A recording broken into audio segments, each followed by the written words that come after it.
Hello everyone, I am DS Gautam with you and today I am going to teach you UP Board 12th class poetry.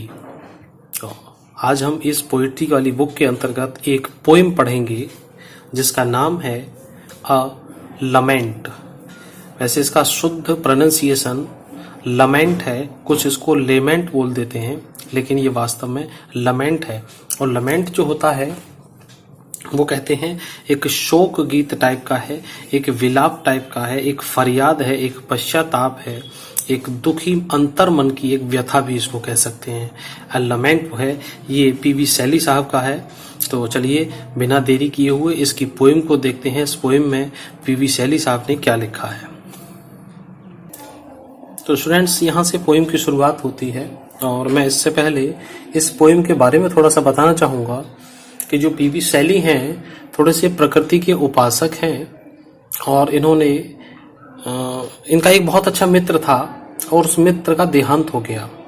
और जो मित्र था वो सामाजिक रीति रिवाज, सामाजिक परंपराओं से बिल्कुल दूर था और ईश्वर के प्रति बिल्कुल भी उसकी आस्था नहीं थी और इन्हीं सब कारणों से वो दुखी भी रहता था और इस दुख में इतना डूबता चला गया कि उसकी डेथ हो गई। उसकी डेथ से पीवी शैली कुछ व्यथित हो गए और व्यथित होने के बाद उनके दिल दिमाग में कुछ निराशा भर गई और इस निराशा से ही इस लमेंट पोएम का जन्म हुआ है। तो उन्होंने अपने जो भाव थे वो सब कुछ इन शब्दों के रूप में आपके सामने रखे हैं।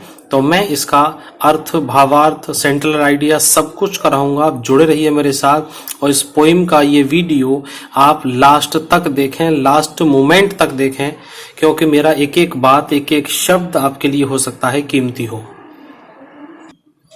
तो देखते हैं शैली की पहली लाइन। ओ वर्ल्ड, ओ लाइफ, ओ टाइम, ये संसार, वो जिंदगी और वो समय, ऑन हुज, जिस पर last steps I climb.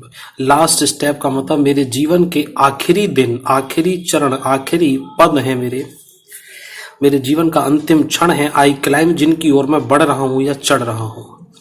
Trembling at that where, trembling का मतलब होता है कांपना,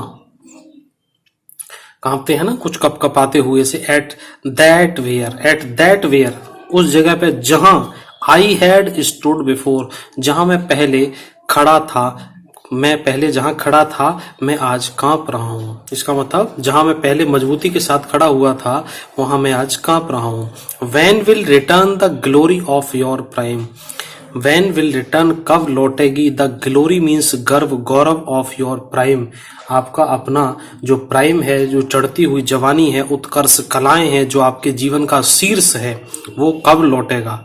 ये कवि अपने आप से पूछता है कि वो जवानी के दिन या जो हमारी गर्व गौरव की गाथाएं हैं वो कभी लौटेंगी। नो मोर, बिल्कुल नहीं। ओह नेवर मोर, और ये कभी भी नहीं लौटेंगी। स्टूडेंट, बहुत छोटी सी पोएम है लेकिन भाव और शब्दों से भरी हुई है। इसको दोबारा देखिएगा आराम से मेरे साथ। अगर आप पूरा देखेंगे आपको एक ही बार में समझ में आ जाएगी।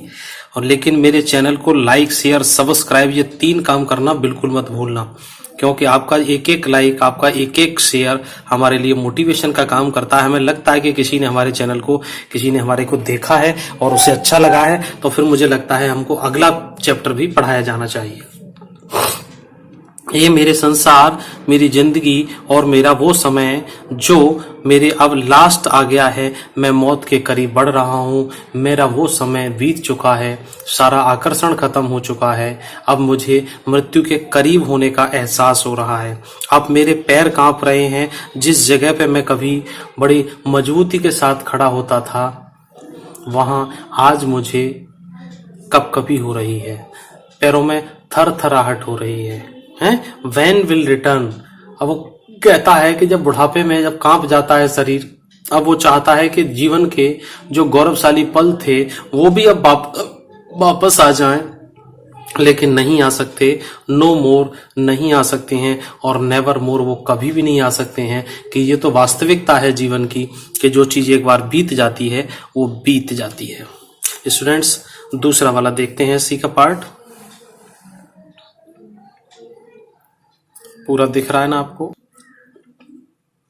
Out of the day and night, day and night, रात दिन, रात दिन का मतलब लगातार, जो लगातार प्रतिक्रिया चल रही थी किस चीज की, a joy has taken flight, जो आनंद था हैज टेकन फ्लाइट, वो भी अब जा चुका है बिल्कुल। जो हमारे बहुत सारे संपत्तियां, बहुत सारी चीजें जो हमको प्रकृति के द्वारा मिली हुई हैं, वो भी सब अब अलग बिलग होने जा रही हैं।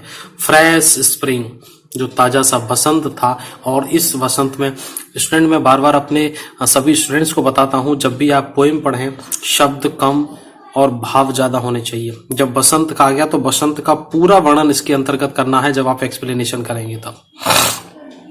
एंड समर, समर के अंतर्गत क्या होता है, उस समर का, गर्मियों का पूरा चित्रण इसमें करेंगे। और विंटर होर, विंटर होर, होर का मतलब होता है जो धुंधलापन होता है, कोहरा होता है सर्दियों में, उसके लिए कहा है।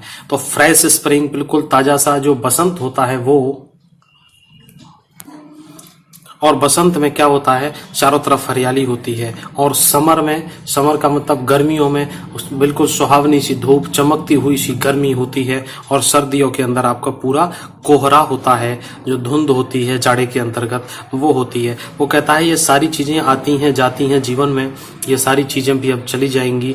मूव माई फेंट हार्ट, मूव माई फेंट हार्ट, मूव मीन्स होता है चलना या बढ़ना, खिसकना।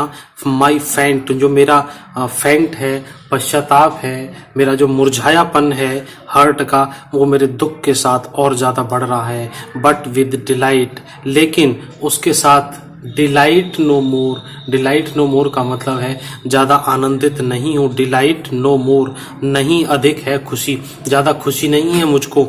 ओह नेवर मोर, और ये कभी भी नहीं हो सकता है। इसको दोबारा देखिएगा, जो प्रकृति के द्वारा दिए गए हमारे पास जो स्प्रिंग है, सुहावनी सी हरियाली फसलें होती हैं, पूरा मौसम, पूरा वातावरण हमारा अच्छा चमकीला सा हो जाता है। और समर के दिनों में सुहानी सी धूप होती है, तेज कड़कड़ाती धूप होती है, और विंटर के समय में कोहरा होता है। ये सारी ऋतुएं हमें प्रसन्नता देने वाली होती हैं, सभी ऋतुएं। तो ये जॉय हैज टेकन फ्लाइट, ये जॉय है वो भी अब जाने वाला है हमारे लिए। Of the day and night, जो लगातार प्रकृति के द्वारा इतनी सारी चीजें हमको दी गई हैं, ये भी अब सब छीण हो रही हैं। क्यों? क्योंकि मेरा मूव माई फेंट हार्ट विद ग्रीफ, और जो मेरा हृदय है वो दुख से और भरता चला जा रहा है। अब मेरे कष्ट को, मेरे दुख को कोई भी चीजें ये ऊपर वाली सुख नहीं दे सकती हैं। बट विद डिलाइट नो मोर, लेकिन कोई ज्यादा खुशी की बात मेरे लिए नहीं है। और नेवर मोर, ये सब चीजें ज्यादा मुझे खुश नहीं कर सकती हैं। अब मुझे भी अपने मित्र की तरह से मृत्यु के करीब होने का एहसास होता है। तो स्टूडेंट्स, आप लोग मेरे साथ बने रहे, बहुत बहुत धन्यवाद। पोएम का सेंट्रल आइडिया और दूसरी पोएम, आपके एग्जाम की तैयारी, आपके एग्जाम से 2 महीने पहले सब कुछ पूरा करा दिया जाएगा। बस आपको मेरे चैनल को सब्सक्राइब करना है और अपने फ्रेंड्स वगैरह से कराना है। और एक और चीज, आपके घर में अगर 4 सदस्य हैं, चारों के पास एंड्रॉयड फोन है, तो प्लीज चारों फोन के द्वारा आप मेरे चैनल को सब्सक्राइब करवा दीजिएगा। इतना काम आपको मेरे लिए जरूर जरूर करना है। थैंक्स स्टूडेंट, मेरी बात मानेंगे ऐसा मुझे उम्मीद है। Have a nice day, bye.